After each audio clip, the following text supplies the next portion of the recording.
In this session, we're still going to continue with our stock price import option. Now, if you click on Load Import File, these two options, you can generate an example file. I'll just call it here example file and save it.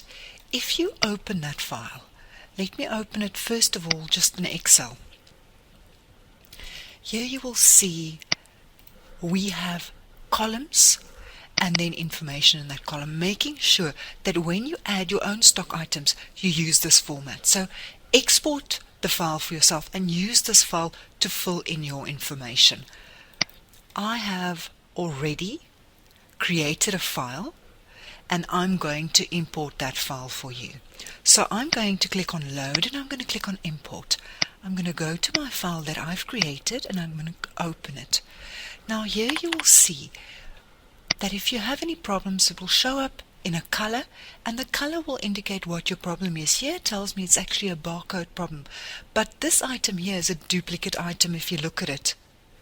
So I can go back to my file and correct that item, or in my case, I'm going to delete the item. If you had any other problems, make sure you go back to your file first before you import this.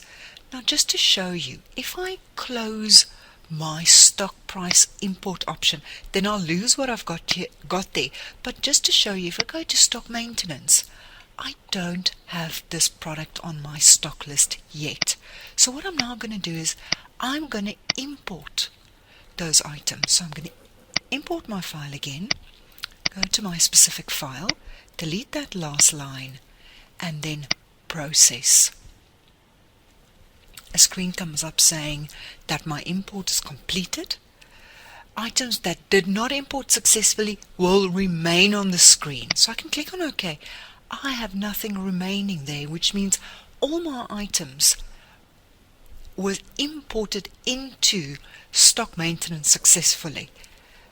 If I close here and I take you to stock maintenance now, there you'll see those are my casual t-shirt items that I imported. If I go back to stock price update, if we look at what we've got here, I'm just going to click on import again, click on my file. You see you can manipulate the data with a filter. You have report options where a report will just show you if there's any errors. In other words, this is your report statements that you can print, so that if you go to your file, you can make sure that everything is correct and you fix everything. I've spoken about delete and I've shown you how to process. And that concludes looking at the stock price import option.